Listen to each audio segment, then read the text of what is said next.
안녕하십니까. 오늘은 그 KB 배관 클리너에서 제공하는 좋은 정보를 여러분과 같이 나누도록 하겠습니다.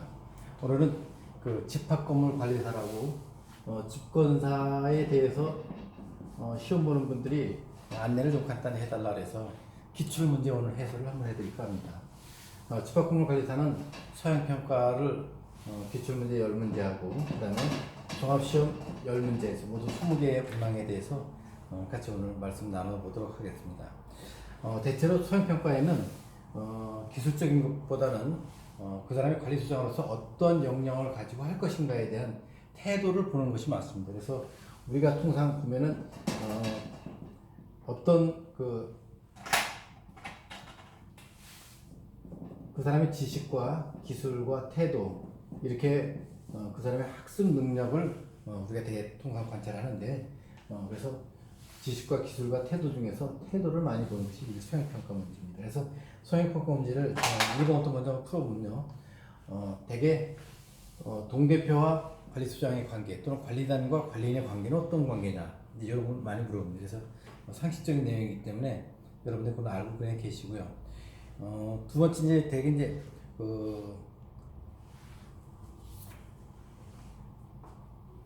그 관리수장 소장 또는 관리인을 교체해 나가는 교체 요구가 빈번하게 있습니다. 예를 들면 그때 관리수장은 어떻게 대처할 것인가 또는 당신의 입장에는 어떠한 선택을 할 것인가. 그러니까 소장의 부당 교체에 대해서 어떻게 할 것인가에 대해서 얘기를 나누고요. 세 번째는 당신이 이 빌딩과 오피스텔과 연립주택 또 다세대 빌라, 이 아파트형 공장 또는 이 소형 아파트를 어떻게 관리하면 좋은 아파트로 만들 수 있겠냐. 그런 면에 대해서 당신이 기술에 오라 그러면 통상적인 방법은 이런 방법이 있습니다. 그 아파트 입주자가 대표가 되는 길 이런 책에 보면은 도표가 이렇게 나와 있어요. 똑똑한 아파트, 보온적인 아파트, 안전한 아파트, 투명한 아파트, 초화로운 아파트 이렇게 이제 5가지 구분해서 있는데 아파트라면 이제 공동주택을 얘기하고요. 공동주택은 이제 집합건물의 한 부분을 볼 수가 있죠.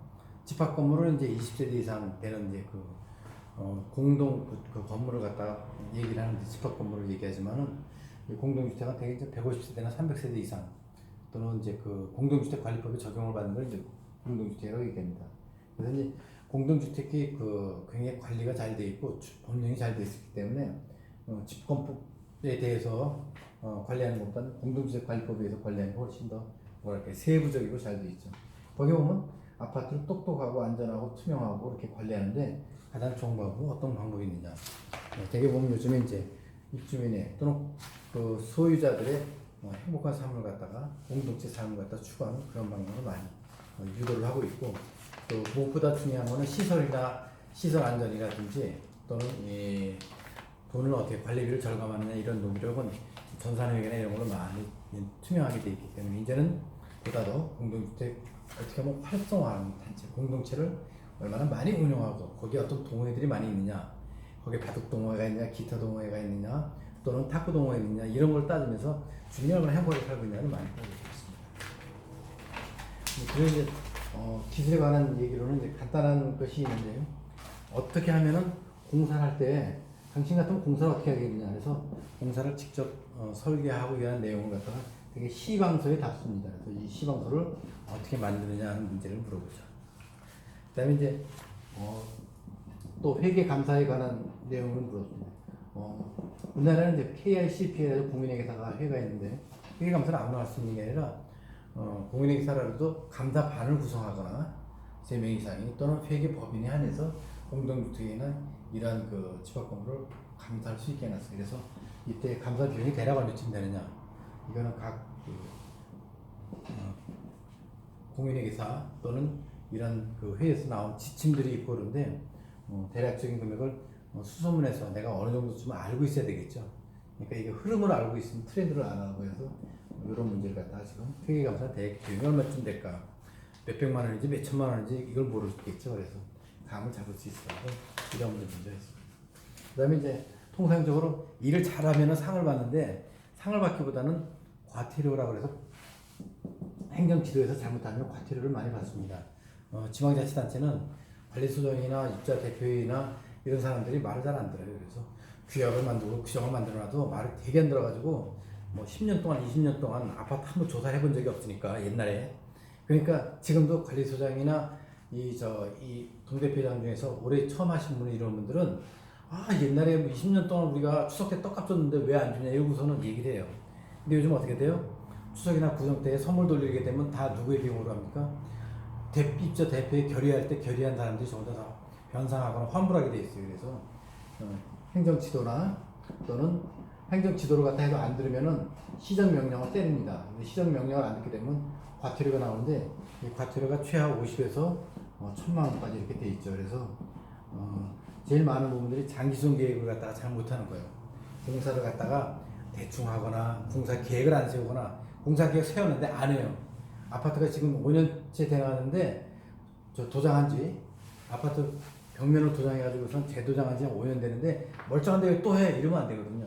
왜냐면 아파트에 페인트 칠하는 거는 멋있으라고 하는 게 아니고 그 안에 철골과 그 다음에 누수라는 거 방지하기 위해서 이 콘크리트나 이런 거 부식을 방지하기 위해서 하는 거거든요.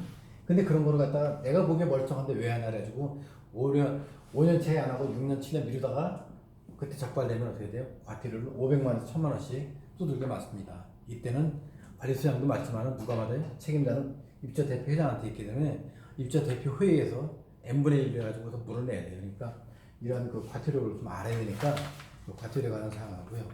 그 다음에 이제 마지막으로 이런 공사 같은 거를 할 때 입찰 공고를 합니다. 입찰 공고를 할 때 어떻게 할 거냐. 그래서 과도하게 제한하면 안 되는 것들이 되게 3가지 정도 있어요. 이걸 알기 쉽게 외우기 쉽게 사기자라고 합니다. 이게 뭐냐, 사업 실적이나 기술력이나 자본 경쟁 이런 내용들을 얘기하기 때문에 이런 거 입찰 공고 낼 때 주의할 점이 뭐가 있는가 그런 걸 한번 체크해 보면 될 겁니다.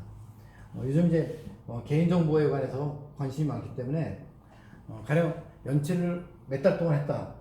3개월 연체한 A세대가 있는데 105호가 있는데 이 105호를 갖다가 공개해라. 망신 좀 나가게. 왜 안 내냐. 다른 사람 다 내는데.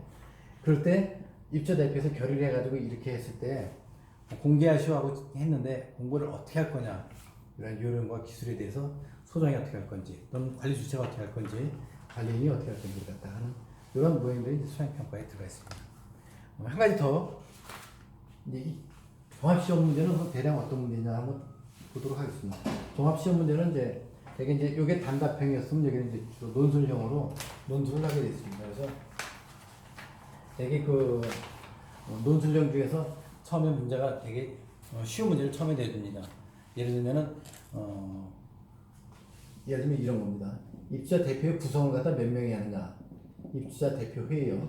이거는 아주 쉬운 문제예요. 초등학생도 알 수 있는 문제인데 입주자 대표에는 4명 이상이 구성이 돼야 돼요. 그래서 회장이라든지 회장 1명, 감사 2분, 그 다음에 이사 1명 해가지고 4명이 구성돼야 되는데 어느 아파트가 4명을 구성을 못하고 계속 3명을 돼가지고서는 1명은 구성할 수가 없어가지고 우리 단지는 작기 때문에 우리 단지가 300세대밖에 안 되니 3명만 임원을 구성하겠습니다. 그러면 시군 구에서 받아주냐면 안 받아줘요. 왜냐면 이거 1명을 못 구하는 거는 누가 못 구하냐, 못 구하는 게 아니라 안 구할 수가 있어요. 왜냐면 동대표장에 보니까 감사가 1명이 하려고 하는 사람인데 이 사람이 들어오면 무지 깐깐할 것 같아요. 왜냐면 공직생활 오래 한 분인데 또는 교장선생님 출신인데 엄청나게 까다로울 것 같아요. 또는 군에서 지휘관, 고급 지휘관 하셨던 분인데 힘들 것 같아요. 그러니까 자기가 마음에 맞는 사람만, 코드 맞는 사람만 하려고 계속 1명을 안 뽑고 못 뽑고 이래요. 그래서 창원에 있는 어느 아파트에서는 하도 안 뽑아가지고 과태료를 때렸어요. 80만 원 이렇게 맞고요.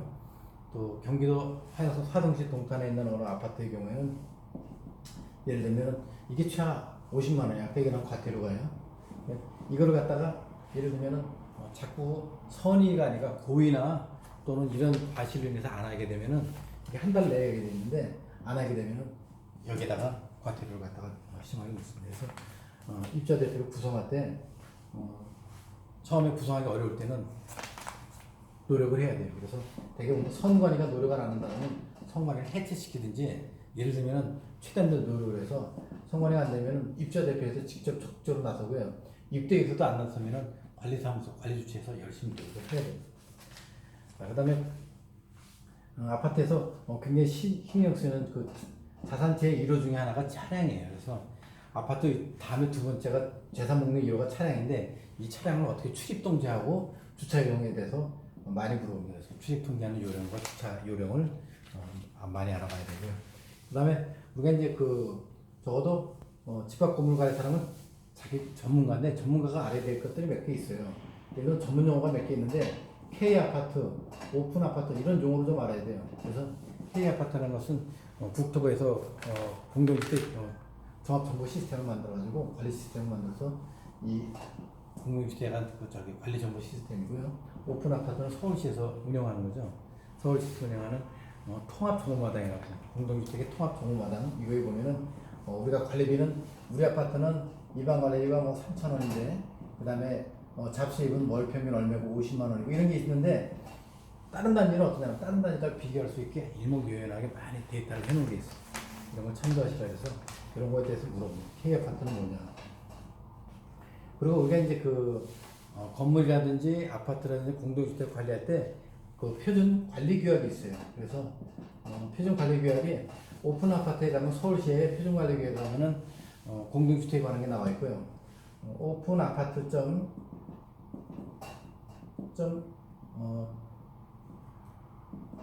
서울시 같으면은 여기 서울시 통합종업마당이고요.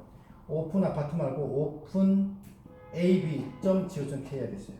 ab는 어셈블드 빌딩이에요. 집합 건물이에요. 그래서 이 어셈블드 여기 보면은, 여기 들어가면은 통합종업마당의 오픈 아파트 같은 경우에는 그 맑은 아파트라는 메뉴에 보면은, 맑은 아파트 메뉴 두 번째 보면 관리규약, 표준 관리규약이 나와 있습니다. 그래서 이걸 보고서는 서울시 같은 이걸 보고, 서울시에 있는 단체 아파트는 이걸 보고 만들고요. 오픈 ab.go.kr은 오피스텔이나 연립주택에 다 써야 되는 이걸 보고 만들면 되겠죠. 아파트 공장들은 오픈 ab.go.kr을 보면 표준 관리 규약 시스템을 참조해서 보면 됩니다. 그래서 관리 규약이 도대체 뭔지에 대해서 좀 해박하게 알아야 되겠죠. 관리 규약은 아파트의 헌법과 같은 거니까, 또는 그 집합 건물의 헌법과 같은 거니까 이걸 잘 해야지 구분 소유자하고 싸움도 안 하고 입주민하고 다툼도 없고 그렇게 할 수 있죠. 통상적으로 어려운 문제 중에 하나가 공사를 하는데, 이 공사를 갖다가 계획을 세우는 걸 장기수송 계획이라 해요. 그래서 이 장기수송 계획은 3년에 한 번씩 갱신을 할 수가 있어요. 왜냐하면 물가도 오르고 경제 상황이 변하기 때문에 그런 내용을 하는 걸 이제 장기수송 계획이라는데, 장기수송 계획을 어떻게 짜고 어떻게 개정하고 이런 거에 대해서 절차를 물어보는 그런 문제가 있습니다. 그 문제에 대해서 간단히 얘기해 주시고, 그다음에 이제 우리가 항상 보면 새 집이 들어가는 경우가 있어요. 신규 아파트라고 얘기를 하는데, 새로 하는 신규 입주 아파트가 있어요. 이 입주 아파트에 처음에 들어가면 1년이면 3년 다 하자 때문에 굉장히 고생을 많이 해요. 왜냐하면 세대 내에 어떤 게 잘못될 수도 있고, 그 다음에 또 공용 부분과 이런 부분에 대해서 처음에 들어간 지 얼마 안 됐는데 이런 거에 조금씩 흠이 있으면 빨리 발견해서 하게 돼요. 그래서 이거를 그때 하자 소송하는 경우가 있는데, 하자 소송을 하지 않고 또는 시공사에다가 하자 협상을 해가지고 시공사로부터 원래 당초에 계약한 대로 제대로 시공상이라든지 또는 그 기술상에 문제가 없었는지 그런 것을 갖다 쭉 입주자로서 권리를 갖다가 찾아내는 것을 갖다가 이제 그 하자 소송과 하자 협상인데, 이런 내용을 좀 알아야 되겠죠. 그리고 이제 마지막으로 아파트에 보면 부대 시설 및 공유 시설이 있어요. 그러니까 아파트 입주민이 살고 있는 것 외에 있고 전용 세대 외에는 전부 다 공유 부분이라고 해야 하는데, 공유 부분, 공유 시설이죠. 공용 부분에 대한 시설이 부대 시설하고 공유 시설이 있습니다. 그래서 관리사무소, 경로당, 그다음에 놀이터, 그다음에 변전소, 뭐 여러 가지 이런 모든 그런 부대 시설과 공유 시설인데, 이것을 어떻게 관리하고 어떻게 운영할 것인가. 최근에 이제 아파트 내 수영장이 많이 생겨가지고 새로 생긴 아파트는 수영장과 어떻게 운영이 중요한 문제로 되어 있죠. 되게 이러한 문제들이 집합 건물에서의 수행평가와 종합시험 문제로 많이 나오고 있습니다. 그래서 이것을 평소에 관심을 가지고 케이스를 가지고 연구를 하셔서 레포트로 쓸 수 있어야 돼요. 이게 짧은 시간에, 제한된 시간에 써야 되기 때문에 많이 공부를 하셔야 되고, 그러니까 평소에 관심을 가지고 사례를 갖다 하나씩 집어가면서 공부를 하시면 편할 겁니다. 오늘은 KB 배관 크린에서 제공하는 집합건물관리사의 기출문제에 관한 오늘 내용을 소양평가와 종합시험에 관한 문제 각각 10문항을 봐서 얘기해 봤습니다. 열심히 공부하시고 10월과 11월 달에 마지막 시험과 또는 특별 과정들이 남아 있습니다. 10월 달에 특별히 양천구청에서 양천구의 지원을 받아가지고 거기서 종합교육이 오리엔테이션이 준비되어 있고 5060 신중년의 경우에 한해서 구청에서 선발해가지고 약 한 25명 정도를 선발해서 교육을 받고 일주일간 교육을 받은 다음에 소정의 과정을 패스하면 이런 시험 과정을 패스하면 집합건물관리사 자격증을 받을 수 있게 됩니다. 많이 참고하시고 또 활용해 주시기 바랍니다.